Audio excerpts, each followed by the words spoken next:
do. But this morning we're going to look at prayer blessing, or the prayer of blessing, the prayer of blessing. When somebody sneezes, what do we say? Bless you. What does that mean? Normally you say when someone sneezes, I'll keep away from you. Are you ill? Or when someone sneezes, they say, catch it. No. Bin it. Catch it. Bin it. It's three things, isn't it? See, you don't even know the advert, do you? But anyway, we say sometimes to people, God bless you. And we ask that the favor and the blessing of God will be upon someone else. What does that actually mean? And we could look through the Old Testament. We can look at lots of different places in the Old Testament, which we will look at in a few moments. The blessing of God upon his people. Now, you know as well as I do that probably as a Christian, it's unlikely that you're going to be rich. Because we're always asking for your money in Bethany. We've just taken an offering, so you're probably not going to be that well off. It's unlikely that you're going to be really, really healthy. Was that a shock? And those of you that are going through some health problems, it doesn't mean that the blessing of God isn't upon you. And I want us to look for a moment in a slightly different way. When we think of God's blessing, we think we're going to get the new job, don't we? We think we're going to get the beautiful wife. Well, here we are. We think we're going to get the new car. You know, when our mindset is the blessing of God, we think we're going to sit in an armchair and be blissfully happy. We think we're going to go to that holiday destination that we really want to go to every single year. We think that everything is going to be roses in the garden. But I'm here to tell you this morning that the blessing of God and the favor of God upon his people is going to be really, really tough. That you're going to have to go through the fire. You're going to have to go through the deep water. You're going to have to go through nights where you're not awake at nights. Because we live in the real world and we live real lives with the blessing and favor of God upon us. And I want us to try and unpack that. I don't know where your brain is this morning. I know my brain is all over the place sometimes, but this is going to be quite difficult for you to pick up. I know that because it's taken me ages to even get this far with it. But I want us to start with the words of Jesus. Would that be all right? Start with the words of Jesus in Matthew chapter 5 and the first 11 verses. So if you've got a Bible, I've given you an easy place to start. Matthew chapter 5, verses 1 through to 11. The Sermon on the Mount, the Beatitudes, Jesus preaching this very, very famous sermon in Matthew chapter 5. And then we're going to look at Jabez, Abraham, and Aaron. Is that right? Sound pretty good?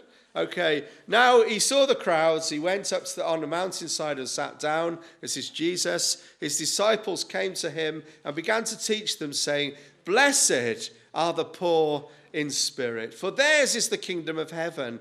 Blessed are those who mourn, for they will be comforted. Blessed are the meek, for they will inherit the earth.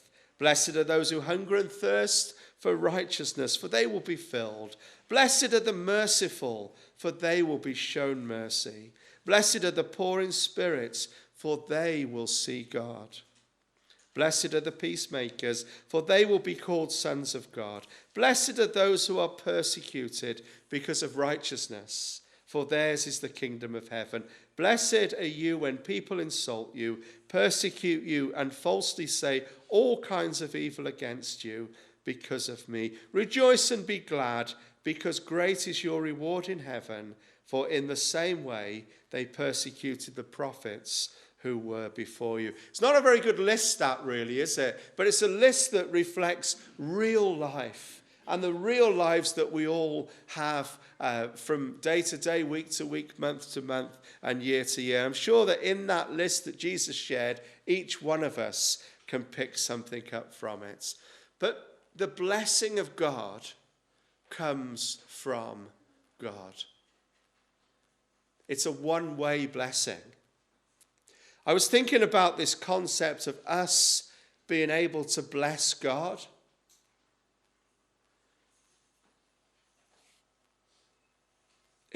We can't bless God, can we? We can't add anything to the nature of God. It's not like our human relationships where I can go in and I could do the dishwasher, put my shoes away, hoover the stairs, and Jackie would go, "Hey, Jono, that's awesome, thank you." Do you know by you coming to church, you're not adding anything to the nature of God. You're not changing the state or status of God in any way, shape, or form. God isn't up there in heaven going, "Hey, whoa, look at him in Bethany. Woo, woo, woo. Maddie's come to church, Maddie's come to church, Maddie's come to..." No, he's not doing that. You can't add anything to the nature of God. God is all-knowing. God is all-seeing. God is in time, he's outside of time. And do you know what I crave for in my life? Is the blessing of God passed down to me and to you. The blessing, the favor of God. And do you know what blessing looks like? It looks like a relationship, doesn't it? You don't please think you're coming to church though that God is going to be really happy with you. And that this morning at about 10 o'clock, God was a bit miserable. And he was waiting for a few people to come to church in Caldecott. And now all of a sudden at 10:30, 25 to 11, God's going, "Hey, look at those people now. I'm really pleased." We can't add anything to the nature of God. And we look now at the prayer of Jabez. Do you want to do that? Are you up for that? The prayer of Jabez. It'll all start to make sense. And I really think that we need to look at God as who God really is. And sometimes in our lives, our understanding and concept of who God really is quite limited. We think God is the Argos catalogue God. We think God is the Father Christmas God. Is the Easter Bunny God. My God isn't like that. He wants to bestow favor and blessing on his people. And that starts with grace. Undeserved favor. You can't earn the blessing and favor of God unless you're Jabez. Have a look at this now. 1 Chronicles chapter 4, 9 to 10. 1 Chronicles chapter 4, 9 to 10.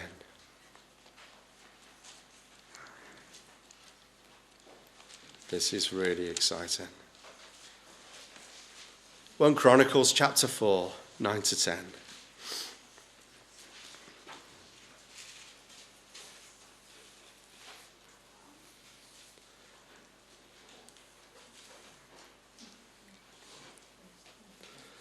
Jabez was more honourable than his brothers. Fair play. A bit like Sam. You don't wake me up at 1 o'clock in the morning, do you, Sam? Got a bit of an issue in our house, but that's all right, James, isn't it? We've dealt with it. See, it's hard work, isn't it? Having your dad as the pastor. Jabez was more honourable than his brothers. We'll take that one off the recording, James, it's okay. His mother had named him Jabez, saying, I gave birth to him in pain. Jabez cried out to the God of Israel, "Oh, that you would bless me and enlarge my territory." Hi, Vicky, lovely to see you. Oh, that you would bless me and enlarge my territory. Let your hand be with me and keep me from harm, so that I will be free from pain. and God granted his request. The prayer of Jabez over the last 5 years has become extremely popular, and sometimes I think it's become popular for the wrong reasons, because we don't realize that blessing comes with sacrifice. Blessing comes with trials. Blessing comes with difficulty. Blessing comes when you put your head above the parapets and you know that you're going to be shot at. You know you're going to go through difficult times. And the prayer of Jabez about 5 years ago was printed on everything. It was fridge magnets. There was studies on it. There was books on it. There was everything. But now it's started to die down a bit, because I see that people understand that the prayer of Jabez isn't just a quick fix. It's not just an easy passageway to an easy life.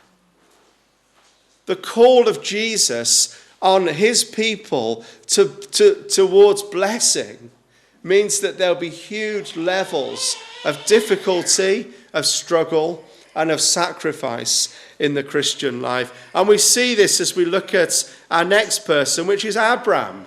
And we know that we can find him in Genesis chapter 12. So if you turn with me to Genesis chapter 12, verses 1 to 4. Genesis chapter 12, verses 1 to 4.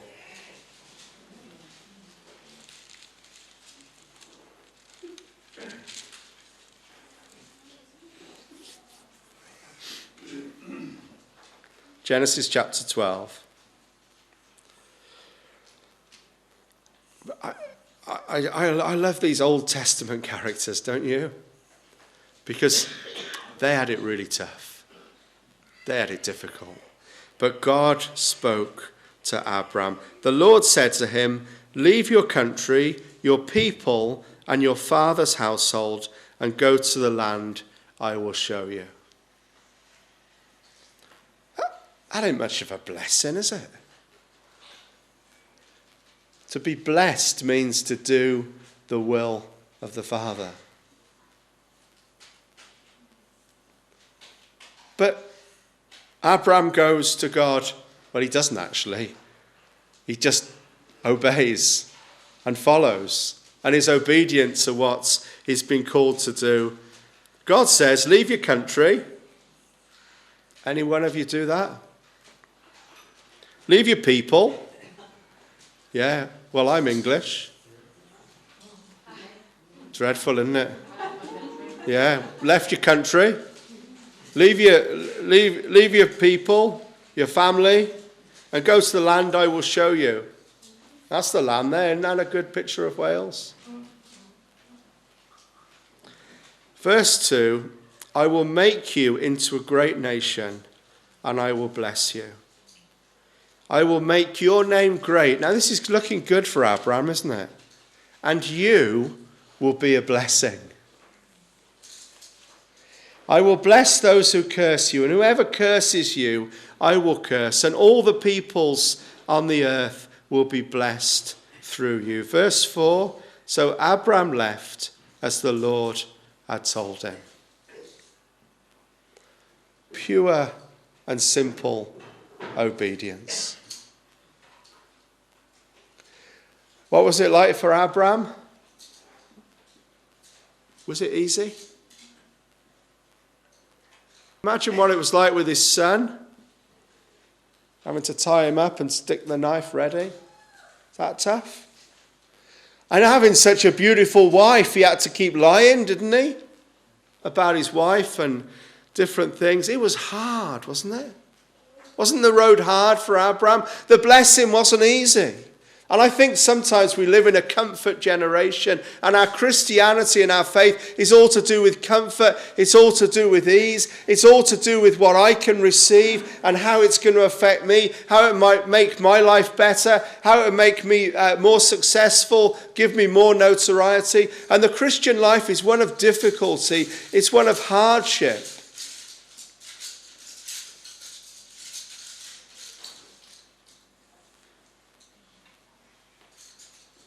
Is it? How hard is your Christian life? Doesn't mean hardship isn't sitting there listening to me preach. Hardship isn't getting up at 10:15 on a Sunday morning. We're having I went to a Victory Church, not this week, but the week before. And I felt God said to me, John, you need to spend the nights in prayer.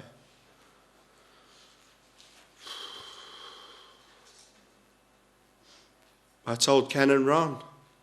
They were pleased for me.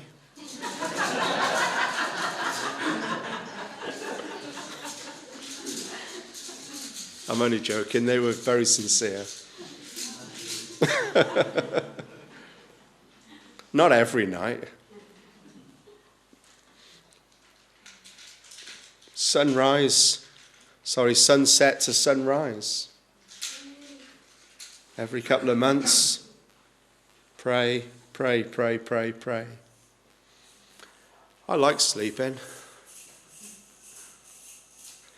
But lucky for me, I was at the prayer day yesterday, and I felt God said to me, you need 5 people to do it with you.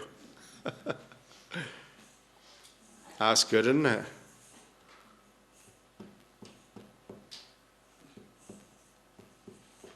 Where are you? And I'm making an appeal this morning, aren't I?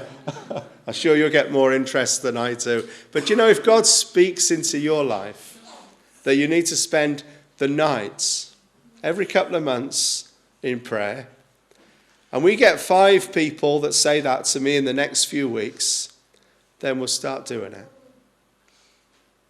We'll start doing it. And every outpouring, every revival is birthed in prayer. And the outworking of that is fantastic, but it's all birthed and rooted in prayer. I've got a little bit of a verse, and I'm sure that you know it, 2 Chronicles 7. If my people who are called by my name will humble themselves and pray and seek my face and turn from their wicked ways, then I will forgive their sin and heal their land. What sacrifices are you prepared to make so that this land is blessed again?